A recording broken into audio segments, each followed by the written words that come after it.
Very good. Let's get this meeting started. Minutes from our May 14th meeting. Any changes or corrections needed? If not, would someone make a motion to accept? Greg? Second, Jeff. Mike? All in favor, say aye. Aye. Anyone opposed? Budget report is attached. The fairly straightforward month. We had a revenue from R&R Farms for the release of lands out at Tryon. We had some interest earnings is shown there. On the expenditure side, salaries for the executive director and CFO, some unemployment insurance payment, and one check issued to DEC for the speedies permit, which is coming to an end. That'll be the last one we'll be making on that. So other than that, fairly simple month. Any questions?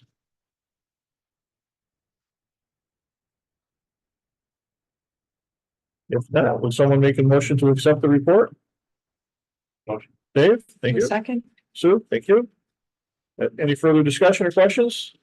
All in favor, say aye. Aye. Aye. Anyone opposed? All right, committee.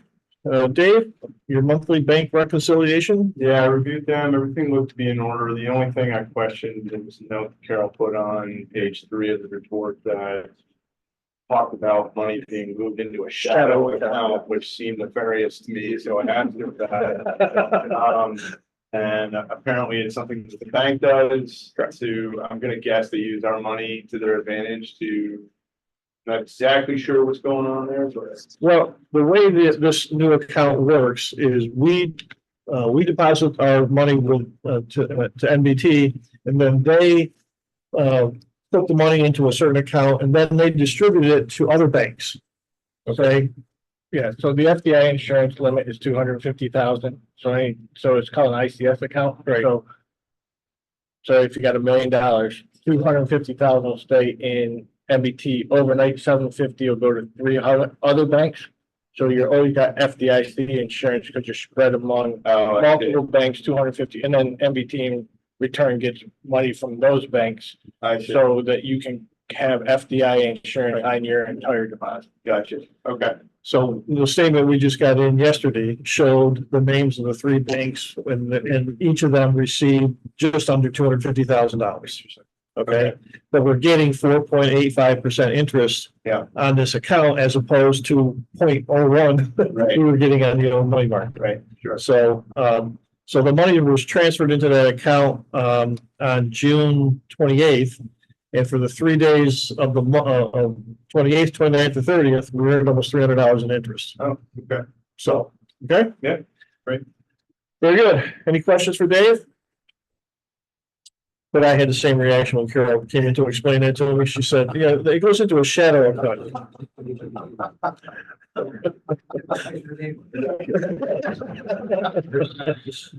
Okay, maybe there's a better term we can use. So, okay, Leslie, good morning. Your time for your report, please. Good morning. Thanks, everybody. And again, apologies for doing this remotely, but it's in the interest of your health. So I have, you have the notes here from CRG. Yes. And there's 2 really good points to bring up, I think. The first one is under number 2. Look at all the different monies that are listed here under the micro enterprise grant, the CARES Act grants. That money has been pouring directly into small businesses in the area. And we're set to do another 300,000. I was just talking to Ken about that, getting the meetings together. So, and look how many applications we have, so this is a very live presence and process going on, little engine underneath everything else. So that's a really good piece of news. The last number 9 down there near the end, we have made an association with NIATEP, the New York Association of Training and Employment Professionals. And, that's the link to the strategic plan, right? Where we said we needed more training regionally and locally. And what's not listed here is Ken Adamchek was just voted on as a board member for NIATEP. Good. So even better for us to have links for the kind of training our businesses are crying for. if you have other questions, I'm happy to take them or suggest that you field them to CRG because I've been entertaining COVID and a sinus infection for a week and a half, so I haven't been in the mix. Any questions? Or that's Any how I have, that's how to have the worst vacation I ever had in my life. Yes, you were saying, yes. Yeah, Very good. Thank you, Leslie. got it, thanks. Mr. Roll, anything to report from the county? No report. That's the best report. Very good. Just really on that, bank reconciliation at ICS stands for Insured Cash Sweep. Just, Makes total sense. yeah, that sounds better. That sounds better. That sounds better. Okay, going on to old business, Nexus Renewables. Their option under its lease agreement expired back at the end of June. I emailed everybody in early June asking of your interest in having this option extended to May 30th. Everybody who responded said okay, so that amendment was executed. And so I'm now just asking for retroactively approving or authorizing the chairman to execute that amendment, which would extend the option deadline to September 30th. Greg, Joe? Any questions? Why September? We're going to talk about that in the next item. All in favor, say aye. Aye. Aye. Anyone opposed? As we did this, it came to my attention that Nexus has received a special use permit from the town of Johnstown Planning Board for their project going back into the 2020. That permit was good for 1 year. And most folks who get special use permits, if they don't start their project within a year, go back to the planning board and ask for an extension of that 1 year permit. And it's usually granted. Nexus never did. Okay. And so in discussions with the town of Johnstown code enforcement officer, it was suggested that Nexus submit a request and they were going to take it to the June planning board meeting to review. Town code enforcement officer bounced it off the town attorney because during this time, the town of Johnstown has implemented a moratorium on solar projects. And so it was the collective opinion of town officials that because it'd been so long, over 3 years since that special use permit expired, and given the moratorium, they decided that Nexus has to reapply. Now, when we were doing all this before, Nexus was of the hope that they were going to start their project by the end of September, which is why we did the September 30th deadline. This all comes up and it's changed everything. Okay, so now the town has said you have to reapply for a new special use permit. Nothing has changed. You can submit the same documents you did, 4 years ago, but we're not accepting an application until the moratorium expires, which is August 26th is when it's currently set to expire. This year. The end of next month.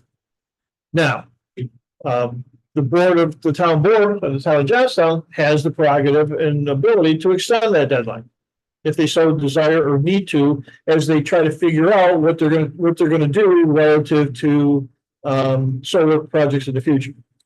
So as of right now, the moratorium ends on the 26th, and Nexus would be looking to submit an application shortly thereafter. Now, the deadline for getting onto the September meeting is before the expiration of the moratorium. So the earliest they would probably be on the agenda, assuming the August 26th deadline stays, would be the October town planning board meeting.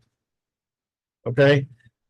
Having said all that, I fully expect Nexus is going to come back and ask for another extension, for some time period.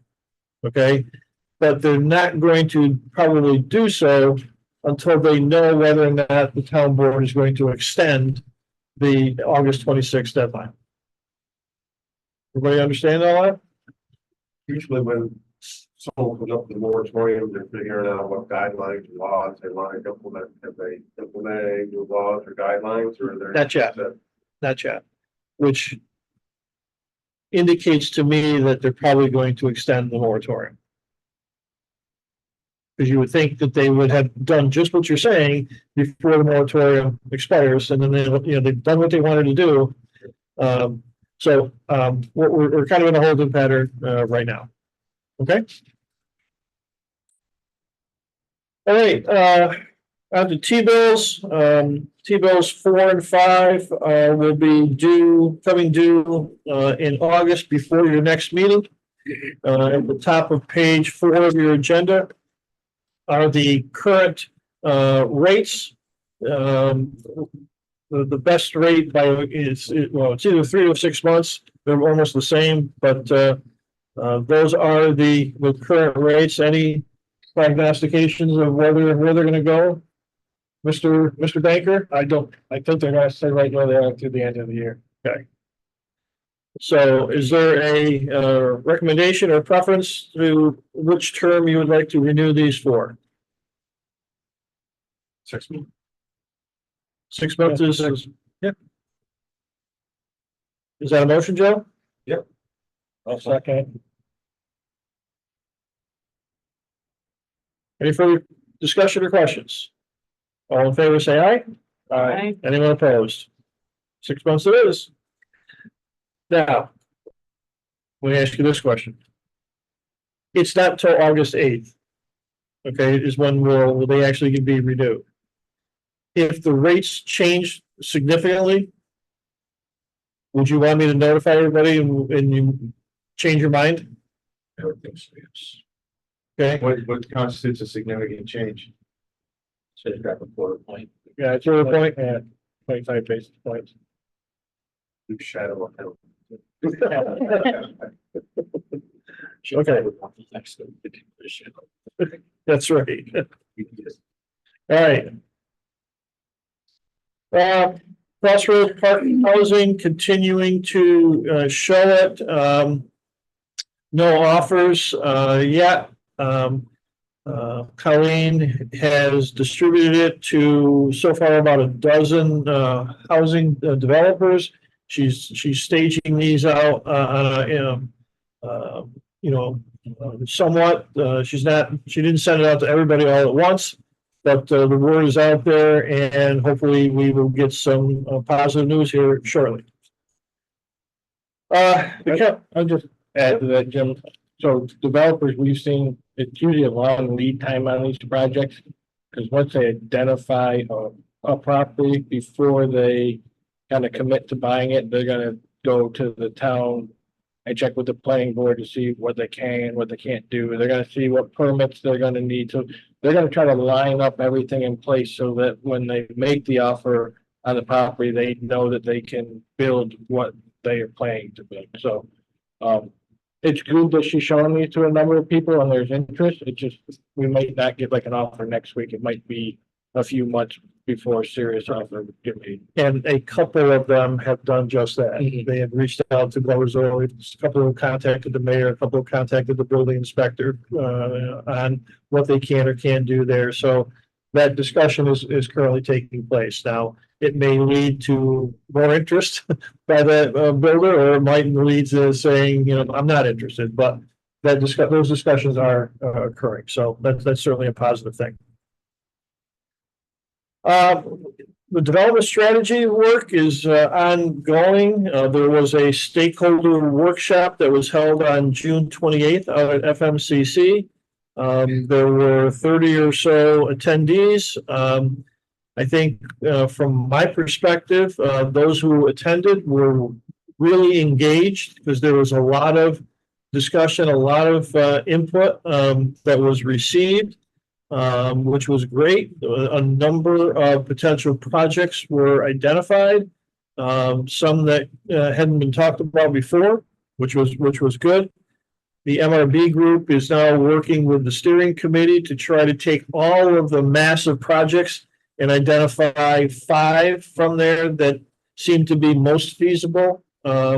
And those will become the five that would be included into the development strategy.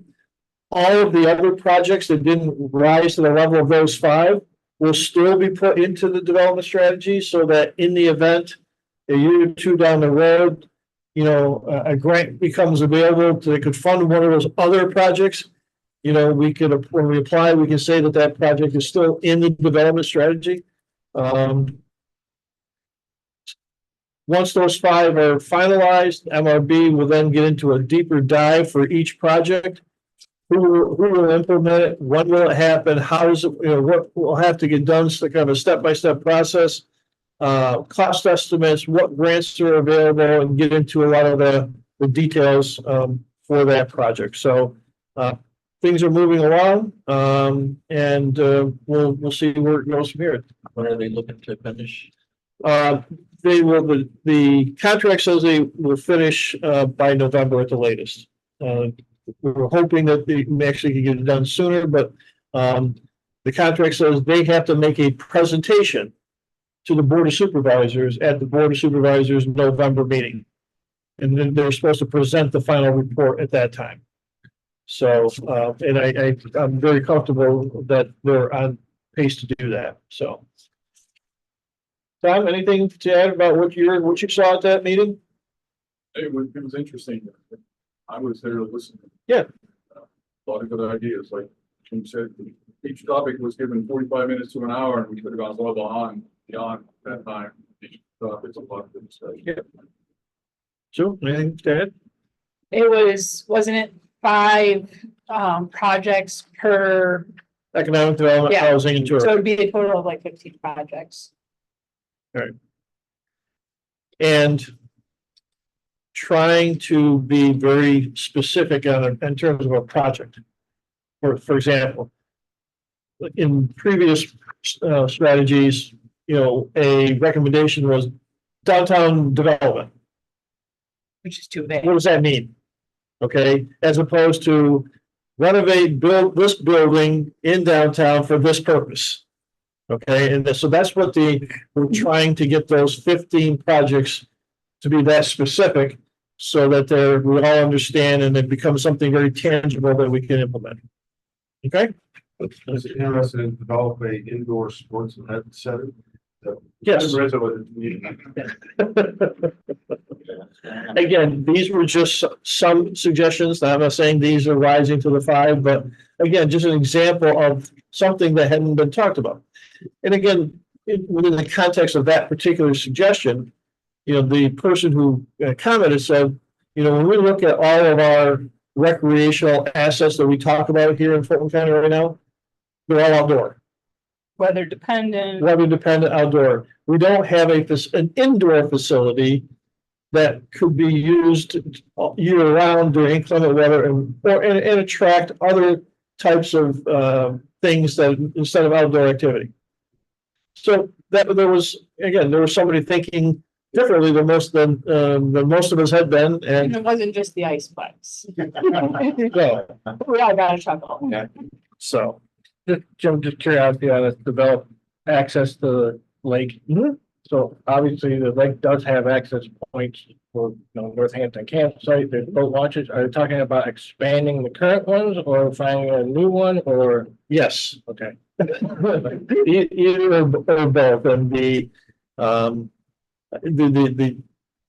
conversation was kind of around primarily for swimming, a place that anyone from Junkie Public from within the county or outside the county could come to the beach and swim.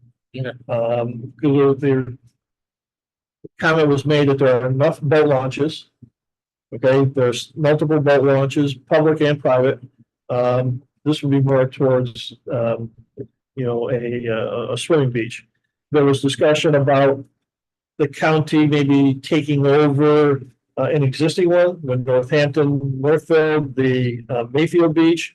And then there was talk about finding another site. The challenge with finding another site is that the Hudson River Black River Regulating District owns all the property around the lake. So if you found a site, you'd have to go to them to get permission to use that site for a purpose for a beach. So there's recognized challenges to to getting that, but there was Scott, would you say there was a fair kind of discussion about this issue? Well, the beaches are also a losing proposition, so, you know, it was discussed, does the county acknowledge that these are not moneymakers? That in order to have these access points, the county or whoever the entity is needs to accept the fact that you're taking the money from somewhere else to fund these, because they're not self-sufficient. There was a meeting last year at the Broadman Hotel with the elected representatives, and that was a big issue. And it wasn't just Fulton County, there were Saratoga County, Warren County representatives there, and they all said the same thing. The cost of manning your lifeguards and Your lifeguards, your insurance, Right. security, Right. whatever. You don't make any money on it. No. But I also made the point that government is not in the business of making money. Okay, many services that government provides doesn't make money, you know, roads. Right. We maintain roads for everybody's use. They don't make money.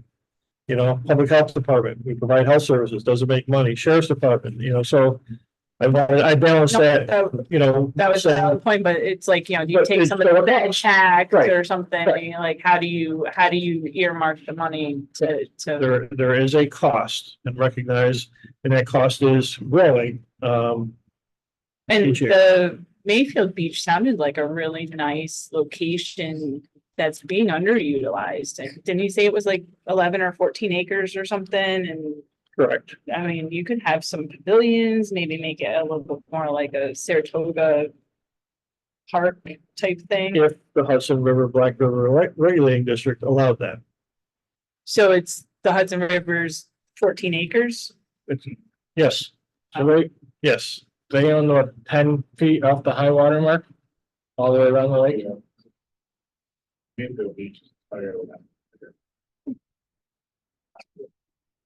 And that's not to say they won't. Right, but so, But it's a bigger, right now, the permit is to just have, you know, public access beach. You'd have to go back to them and get permission to do other things. Okay, so. Anyways, it was good discussions, and the process is continues to move forward, so. Moving on to new business, got a email from Ron Peters a month or so ago, advising that the Federal Environmental Protection Agency was going to be coming out with a brownfield cleanup grant program sometime this fall.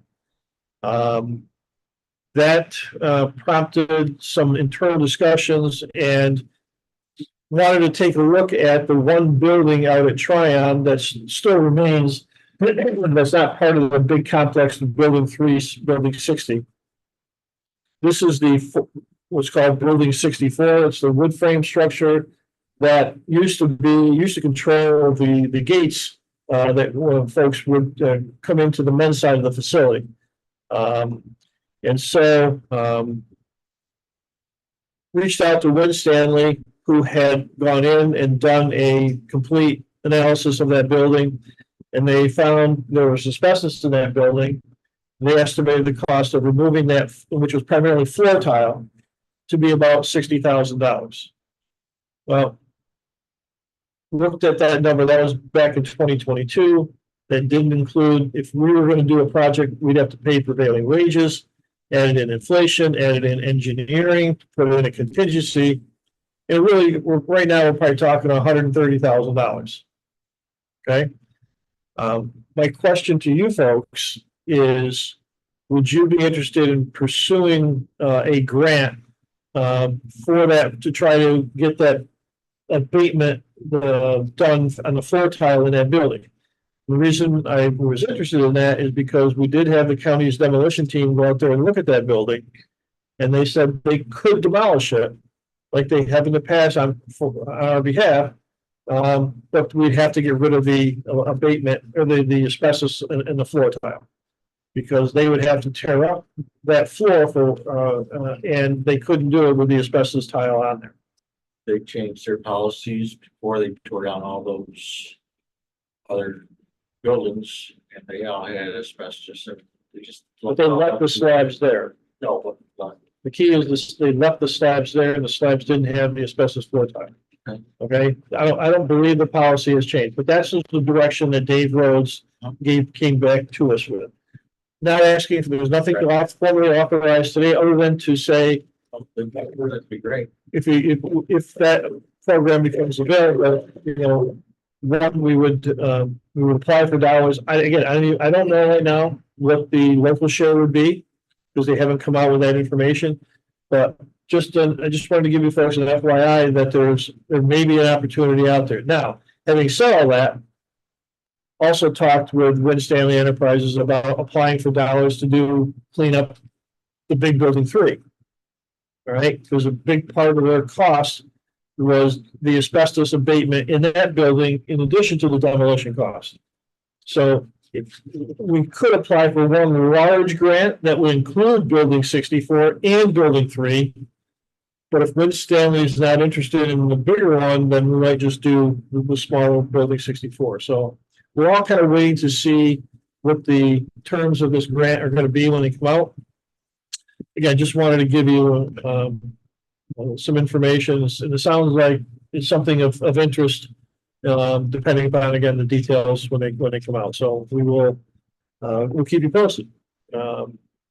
And Ron and his consultant, HRP, their environmental consultants, went out there and actually toured the buildings last week, so that they had a feel for what was in there, because, you know, we're going to rely on them and their expertise, at least I am, to say whether or not we have a realistic chance of applying for and getting these dollars, based upon, you know, what the conditions are in the building. So that's where we are with that. Next thing, shared toolbox. Oh, put your glasses on. Yeah. As you know, this group, the CRG, the Chamber of Commerce, County Planning, the Tourism Bureau have been meeting to identify ways that we can work together more efficiently. 3 initial ideas were identified: developing the shared toolbox, developing a single point of contact, and possibly merging office locations. Of those 3, the only one that's really being pursued now is this shared toolbox. And what is a shared toolbox? The concept is for these 6 entities, which also includes FMS Workforce Solutions, to identify the services and programs that each entity provides, and to have those put onto each entity's website, so that it would give a person looking at their website information about what everybody does, and can maybe better understand where to go for more information, depending upon what questions the folks may have. So each entity sent to me all of the list of services and programs that they provide, and I organized it by agency. Well, when we met last week, we changed kind of the format of how this is going to look, to, instead of having the 6 individual agencies, we're going to summarize these into 3 component areas: economic development, workforce, tourism. And the concept would be, if someone was looking for information on economic development, they'd go to the website, click on economic development, and there'd be a drop-down box of maybe 10 or 15 subject areas. And if they went and they found one that they were interested in, they click on that, and that would show the name, contact information, and organization, or who to contact for more information. It will also give that entity's website address. So again, the concept being, someone's searching for information, this would help to guide them a little bit better towards finding the information that they want. So what now is going to happen is the CRG and the Chamber provide all these services shown here for economic development, for business information. We're now taking all of those and they're trying to combine those down into 12 or 15 or so. All right, and the same thing with FMS Workforce Solutions. I asked them to just try to reduce it down to a dozen or so. We're then going to revise all this, and we meet again in a couple of weeks, and we'll continue to work on this. So again, the intent would be for this to go on to everybody's website, including ours. So if somebody comes to our website and is looking for information on economic development, they look under economic development, look at the drop down, find one that they want, and if that, in all likelihood, those will all be sent to CRG and Ron Peters. The ones for workforce, everything under workforce, when they click on those will probably all go to FMS Workforce Solutions. Or no, those are going to go to Ron also. And then with the other ones, anything about tourism would go to the Visitors Bureau and to Carla. Again, So we would still maintain our website. Correct. That yes, this would be just an added, and that's one thing we still have to work out because there's different ways to do this. And right now we're just organizing the information. We're going to have Betsy Emery is going to come to our next meeting and discuss with us how to get this onto everybody's website. Okay. And do we have a landing page? Do we, again, different ways to accomplish this. And that's kind of the next step in the discussions. Okay. So this was, do you have any idea how much CRG is paying? I mean, because CRG and ourselves are basically the same business. How much they're spending on their website. They're spending. I don't know. I don't know. but they both expensive too. Most of the money we spend with Betsy is putting information onto agendas, putting on meeting notes, putting the video recordings on, and all the stuff that we're required by law to post onto our website. That's really where we spend most of our money, is putting it on that website and then sometimes taking things off as they get dated. Okay. That's just the unfortunate response or cost of the state mandate that we have a website and have to have all of this information on the website. All right. Okay, so this was the one. Sorry, we got to make the meeting last minute, but this was the one goal that we said they wanted to be implemented by fall, right? Yeah, they were trying to get one. Correct. Yep. Be done by a certain. And we'll see whether we can, how quickly we can get it done. We're moving as quickly as we can. But if the goal was October 1st, but it doesn't take till November 1st, again, we'll see. If we don't have a goal, then Right. it's just gonna keep getting kicked down the road, So, Kent calls it a quick win. It's not really quick. But gathering up all of the information, trying to maybe have the county landing page where people can find this information and then be filtered to the CRG or to tourism. Maybe have all of our websites have more of the same look and feel so that we are more cohesive. The shared location is kind of gone flat. And a single point of contact in a toolbox. The single point of contact in the toolbox are kind of really. So by building the shared toolbox, I think we kind of make that single point of contact. There's actually going to be 2 points of contact. Yeah. So, with all of this, when you click on all these boxes, they're either going to send you to Ron or to Carla at the Tourism Bureau. None of them will list us. But now the discussion that we're having is, if someone doesn't go to this toolbox, is looking for information, and they go directly to the IDA's website, which we can't control. We don't know how people are going to, someone may still call the IDA for information. Yeah. And we'll still answer the questions and provide them, with information that they may request. But if someone goes on to and gets onto here, it's hopefully going to direct them to either CRG or Tourist Bureau. What are we doing about the duplication of services, just say that both of us can do it, like, you know, we've got three the same. Yep. Just, they're gonna be able to put those things on their side of the tallies, just like we are, and confuse people. No, hopefully it will send them. We provide shovel-ready sites, CRG provides shovel-ready sites. So someone said, clicks on that thing, it's gonna send it to the CRG. Okay, then the CRG is gonna say, okay, well, we have some shovel-ready sites and the IDA has shovel-ready sites. What are you looking for? And if the site that they're looking for is only available at Tryon, they're going to be sent back over to us to talk further about the sites at Tryon.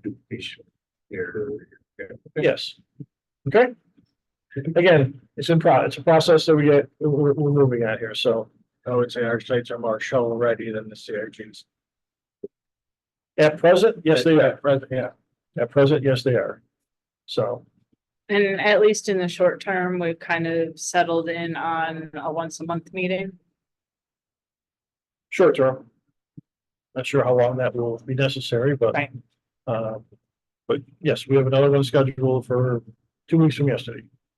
I mean, to your point, to consolidate some of this stuff, I mean, not to pick on the chamber, but they've got provides for networking among businesses. And then they have provide monthly networking opportunities and seminars. And then it has office sponsorship and advisory opportunities and events. Those should be one. And that's what we have suggested. Okay. Yeah, and then talking about overlapping, the chamber and the CRG both do grand openings and, and stuff, and so this exercise kind of helped identify a number of those kind of overlapping or duplicating. I don't want to say duplicate, just multiple entities kind of offering the same service. So. All right, we'll keep you posted on this as that develops. Board training for this month, the exciting section 224A of the New York State labor law.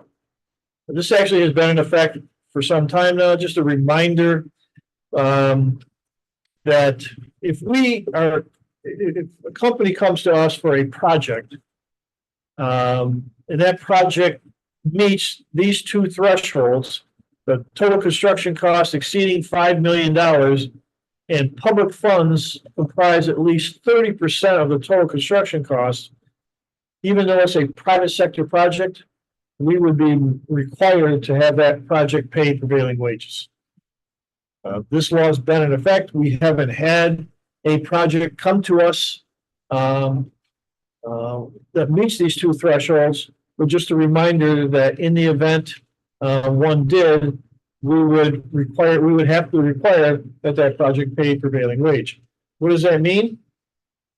Studies have shown that adding prevailing wage costs to a project can increase that project cost between 20 and 30%. Okay, and so this lists the public funds, and for us, it would be real estate. Our property tax exemptions, sales tax exemptions, and mortgage recording tax exemptions. If those three exemptions comprise more than 30% of a total project cost that exceeded $5 million, that project would have to pay prevailing wages. And this applies to the state, local development corporations like the CRG would have to pay those, IDAs, municipal corporations, and any state or local authority under the public authorities law. Now, the last 2 pages are attached to your agenda, or 3 pages, highlights pages from our project application where we have factored in the questions that would give us the information to be able to make that determination. So if you look on, which would be number page 13, up at the top, total project costs. That's a key number. Down below, sources of funding, total public funds. That's a key question. And then you go to the very last page, and it says the prevailing wage requirement.